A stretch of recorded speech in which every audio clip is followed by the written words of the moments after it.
अस्सलाम वालेकुम दोस्तों।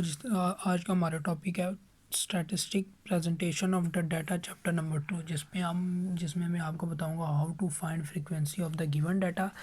और क्या नाम है, या कोई भी डाटा आपको दिया हो तो उसकी आपने असेंडिंग ऑर्डर में किस तरह लिखते हैं। तो आज हमारा ये टॉपिक है। वही आपकी बुक जो है उसमें उसका मैं आपको बताऊंगा। पहले मैं आपको एग्जांपल बताऊंगा। सबसे पहले मैं आपको सारे एग्जांपलें समझाऊंगा और उसके बाद मैं बताऊंगा। एग्जांपलें कराने के बाद आपको एक्सरसाइज पे लेके जाऊंगा और वो सारे क्वेश्चन भी आपको खुद कराऊंगा। ठीक हो गया। तो अब मैं आपको बताऊंगा कि how to find the frequency of the given data. मतलब कोई भी डाटा आपको दिया हो तो उसकी फ्रीक्वेंसी कैसा निकालते हैं, या आपको कोई भी एक गिवन डाटा हो और उसको सेंडिंग ऑर्डर में कैसा लिखते हैं। सपोज डैट मैं आप डाटा लिखता हूँ। चलो बंद करने का फ़ायदा, चलो लियो आपके सामने लिख लेता हूँ। ये देखें 10 तक ये हमें डाटा दे दिया है, किस तरह के हमें डाटा दे दिया गया। ठीक हो गया। आपको कह रहे हैं इंग्लिश के मार्क्स दे दिए, इंग्लिश मार्क्स क्या दे दिए, 30 दे दिया, 40 दे दिया, फिर 30 दिया, फिर 40 दिया। ठीक हो गया। फिर 50 दिया, फिर 40 दिया, फिर 2 दफ़ा 50 दिया, फिर 2 दफ़ा 40 दिया। ठीक हो गया। अब इसका क्या कह रहा है जी, हमने क्या निकालना है, असेंडिंग ऑर्डर। असेंडिंग ऑर्डर आपने देखना है, ये आपको ये दिया हुआ है। ये सिर्फ ये जो मतलब ये वाली जो लाइन है ये आपको दी हुई है, ये वैसे ही आपको दी हुई है कि 1 2 3 4 है। असल में हमने असेंडिंग ऑर्डर का क्या मतलब होता है कि छोटे से बड़ा। Ascending order, ascending order small to large. Descending order, descending order का मतलब होता है लार्ज टू स्मॉल। तो अब देखें, ये तो आपको आसान आसान से पता होगा। अब देखें आपने क्या करना है जी, असेंडिंग ऑर्डर। असेंडिंग ऑर्डर निकालना है आपने कोई भी किसी भी गिवन डाटा का। तो उसका आपने क्या किस तरह निकालेंगे, उसका आसान तरीका कि आपने सारे डाटा लिख लेना जिस तरह मैंने लिखा है। उसके बाद आपने क्या करना है, या वैल्यू लिखनी है। सबसे पहले आपने लिखी है छोटी वैल्यू क्या जी, 30 है। छोटी हमारी वैल्यू 30 हमने लिख ली। ठीक है।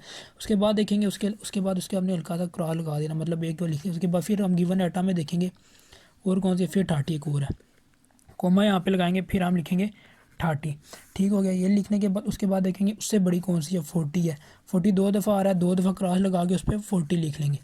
लिख लिया। उसके बाद हमारे एक और 40 आ रहा है, उस पर भी क्रॉस लिखेंगे, मतलब हमारे पास 40 आ गया, फिर 40 आया, फिर 40 आया, हमने इन पे क्रॉस लगा दिया। ठीक हो गया। अब हमारे पास कौन सा जी, 50 है। कितनी दफ़ा, 1 2 3 3 दफ़ा 50 है। हम इनको 50 को लिख लेंगे इस तरह।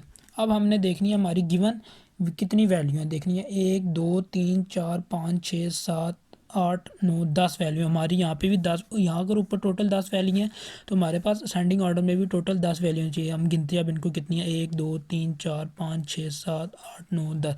तो हमारा क्या, ये असेंडिंग ऑर्डर ये कंप्लीट हो गया। मतलब हमने एक टॉपिक कर लिया जो है कि असेंडिंग ऑर्डर का है, और हमने ये बिल्कुल आसानी से कर लिया।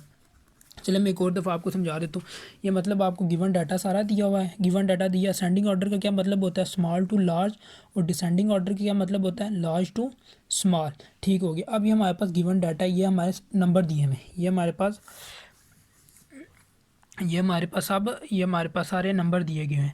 अब ये इंग्लिश मार के हमने इन सब को असेंडिंग ऑर्डर में लिखना है। असेंडिंग ऑर्डर में किस तरह हम लिखेंगे, हमने लिखना है 30 लिखना है, उसके बाद फिर 30 लिखना है। मतलब कि हमने देखना है छोटे से बड़े की देखना है, 30 है, फिर उसको रिपीटेड वैल्यू को भी हमने इसमें लिखना है।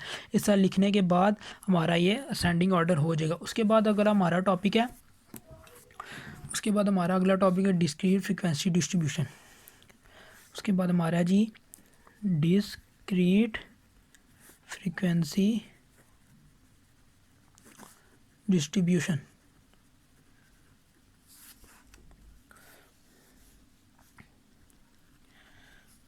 ठीक हो गया। इसमें आप क्या करना है जी, डिस्क्रीट फ्रिक्वेंसी डिस्ट्रीब्यूशन में हमें एक एग्जांपल के तौर पे इसी को हम डाटा, मतलब इसको नहीं, मैं कोई और डाटा ले लेता हूँ। उसके आपने करना है 30 दे दिया उसने हमारे पास, 32 दे दिया, 30 दे दिया, 40 दे दिया, 42 दे दिया, 40 दे दिया, 32 दे दिया, 40 दे दिया, 32 दे दिया और 40 दे दिया। मतलब उसने हमें यह सारा गिवन डाटा दे दिया। अब हमने क्या करना है, कह रहा है जी इसकी हमने निकालनी है फ्रीक्वेंसी। फ्रीक्वेंसी किस तरह निकलेंगे, मतलब ये जो हमें सारी चीज़ें दी होती है इसको हम क्या कहते हैं, ऑब्जर्व डाटा। ऑब्जर्व डाटा को हम किससे डिनोट करते हैं, ऑब्जर्व डाटा को हमने किससे डिनोट करना है, डिनोट करेंगे एक्स से, और जो दूसरी जो हम वैल्यू उसकी गिनेंगे उसको किससे करेंगे, ऑब्जर्व डाटा को एक्स से, और फ्रीक्वेंसी को किससे डिनोट करेंगे, एफ से। ये दो चीज़ें आपने याद रखनी है। ये हमारे पास क्या है, ऑब्जर्व डाटा है।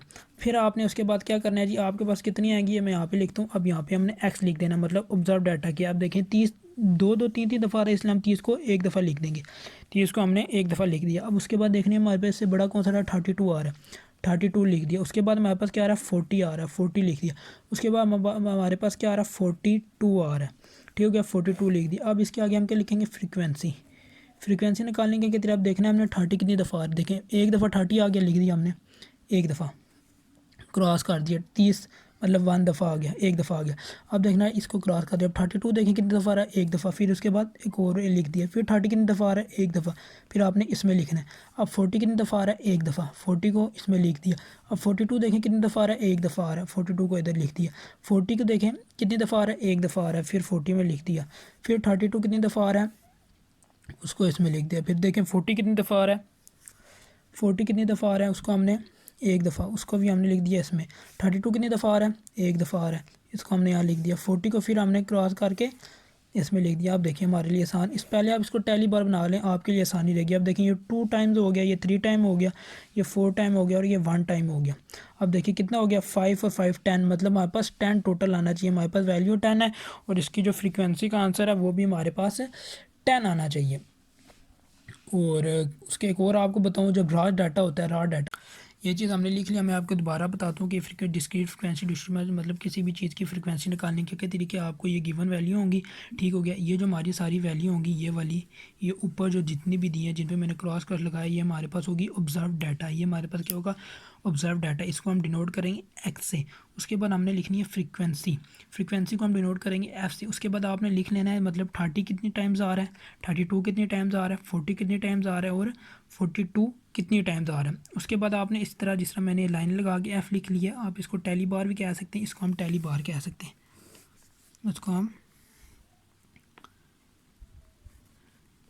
टैली बार, ठीक हो गया। हम इसको हमने टैली बार कह दिया, इसको हम टैली बार कह सकते हैं। टैली बार के बाद ये आसान तरीके आपको फ्रीक्वेंसी निकालने का। टैली बार निकाल लिया, उसके आगे देखिए 2 दफ़ा आ रही है, 3 दफ़ा आ रही है, 4 दफ़ा आ रही है, और एक दफ़ा आ रही है।